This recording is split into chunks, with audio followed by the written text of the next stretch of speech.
welcome to my kitchen. In this video, I'm gonna share with you 5 different breakfast ideas which you can use it for evening snacks also. They are so easy to make, so delicious. So let's go ahead and start. So our first dish is idli chaat, and for that I do have the oil. It is getting nice and hot, and I'm gonna go ahead and deep fry this idli. Now I took the idli, cut them into fourth, and we're gonna deep fry this until they are golden brown. So it's gonna take us about 5 to 7 minutes, and this is the best way to use the leftover idlis. So up to this step you can go ahead and do this before you serve it, but the next step which I'm going to show you, you want to wait until you are ready to serve. Next we're gonna go ahead and garnish with all the chutneys, and for that I'm using coconut chutney, tomato chutney, sweet chutney, as well as the sweet yogurt. So I'm not using the green chutney because I'm using the coconut chutney, but if you want you can always add that one. So first of all I'm gonna garnish with the coconut chutney. Next I will garnish with the tomato chutney, sweet chutney, and the yogurt. Now the yogurt only I add the sugar and a little bit salt and thin it out with a little bit of water, and that's it. Then I will go ahead and garnish with the cilantro, and that's it. Our idli chaat is ready, and friends, you have to try this because it tastes so good. It is something different because we are adding the coconut chutney as well as the tomato chutney, so it's a little bit different than the regular chaat, but believe me, it tastes so good. So please do try this recipe, and like I mentioned, this is the best way to use the leftover idli. So this is the big hit in my family. We love this chaat so much. So do try this and let me know.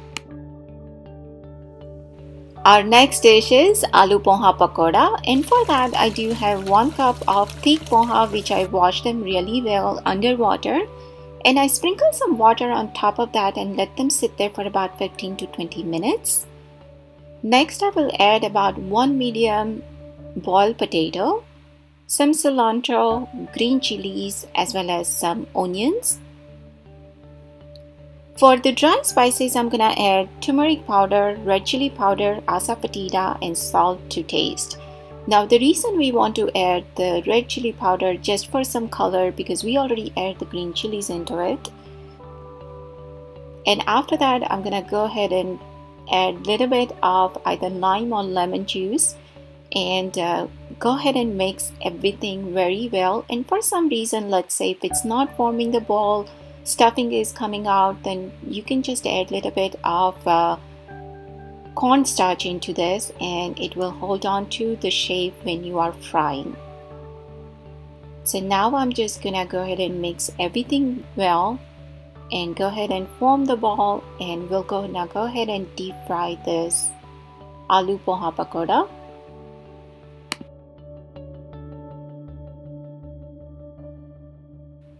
So now the oil is hot and we're gonna go ahead and deep fry this. The only thing you need to remember here is make sure the temperature is high, because if the temperature is kind of medium or low, then it's gonna take forever and all the stuffing will start come out, and of course it's not gonna look nice. So we want to make sure the temperature is high, and this is it, friends. Aloo poha pakoda, it's all ready. Next I'm gonna make Rava Dhokla, and for that I'm gonna take 1 cup of suji, also 1 cup of plain yogurt,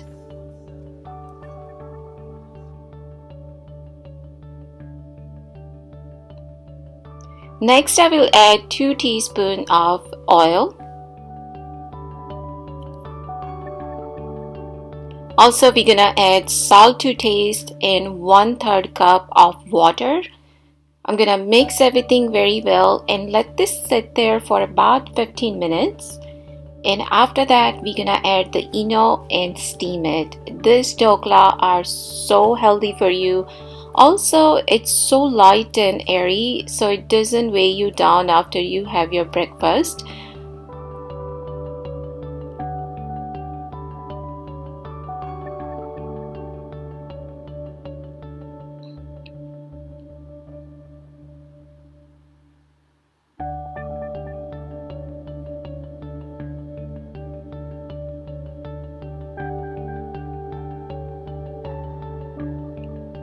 So you just need to add about 1/3 cup of water, not more than that. And it is really important that you let this rest for at least 10 to 15 minutes. And when you are ready to steam it, only that time you want to add the Eno into this. So now I'm going to add about 1 teaspoon of Eno into this. Mix really well, and when you are mixing it, you want to mix it only on one side. You don't want to go back and forth, only one direction, because that's going to have some air pocket into it, and that's the way the dhokla will be very fluffy. And when you are pouring it, you want to hold your pot a little bit up, so that way even it's going in the plate, it's gonna create some air bubble into it. So now I'm gonna steam this for about 20 minutes. So after steaming it about 15 to 20 minutes, this is what it's gonna look like. And now I'm gonna let this cool down completely. So at this point, you can serve it just like this. So if you have the younger kids who doesn't like the spicy food, you can give them as it is, and I'm sure they will love it. Next step, you can go ahead and put the tempering on it. Also, the way I like to eat is just make the piece out of it and sprinkle a little bit of achar powder on top of that and eat it that way. So this is how I like, but my family likes the crunchy one. So now I'm gonna take a little bit of oil into the pan and put the pieces in it and make it crunchy both sides. And this Rava Dhokla is super healthy for you, and the good part about all this recipe which I'm sharing with you today, they are so light, because if you eat it for breakfast or the evening snacks, they are not gonna weigh you down. It's not gonna make you feel like you ate so much. So friends, I hope you like this recipe. Do try this one. This is my most favorite one, and I make this at least once a week, even for the kids when they come home from school. So do try it. It's healthy and it's really yummy. So this is how it's gonna look like after I make them crunchy from both sides. And this is it, friends. That's how our Rava Dhokla looks like. Next, I'm gonna show you bread pakoda, and for that I'm gonna use half a cup of besan. Next, I will go ahead and add all the dry spices. For that, first of all, we're gonna add turmeric powder, asafoetida, as well as the red chili powder, and I'm just using less than half a teaspoon here. Next, I'm gonna add the coriander leaves as well as the green chilies. Now both of this is the star of this dish, so you want to use more coriander leaves, and of course green chilies, it's up to you how spicy you want it. But when you bite into the pakoda, the green chilies and the cilantro taste really good, so you want to make sure that you have a more. Also, if you want, you can crush some onions and add into this. That's also tastes really good. After adding a salt, I'm gonna make sure everything is mixed properly. And now I'm gonna add the water little by little. The reason is because this batter has to be thick. We don't want regular pakoda batter because that is the thinner than this one. This one we want it thicker because we're gonna coat the bread into this. So we want to make sure that the batter is thick. So that's the reason I'm adding just a little water at a time, and I'm going to show you the consistency that we want it.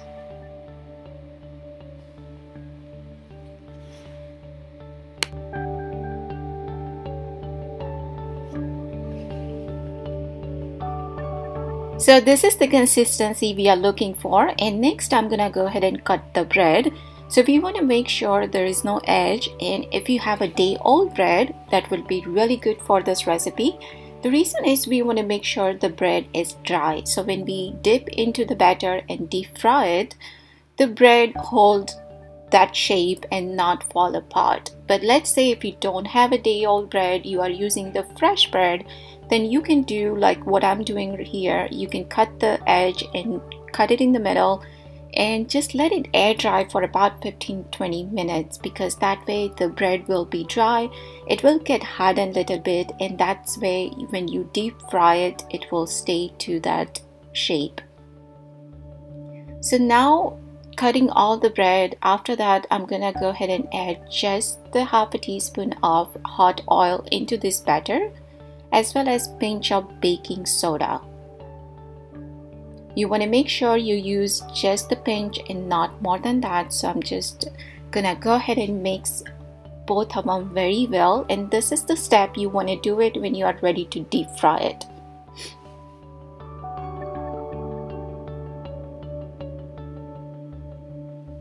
So now I'm gonna go ahead and take each slice and make sure it's coated really good with the batter, and I'm gonna go ahead and deep fry all of them.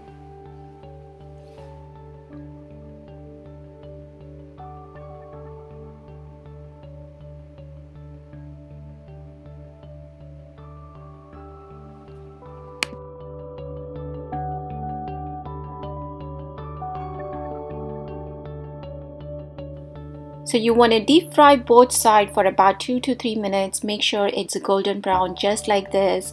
And now it's all done. So I'm gonna take it out in the plate, and you can serve this with the green chutney, sweet chutney, or just simple chai, and it tastes so good. So do try this recipe, it is really yummy.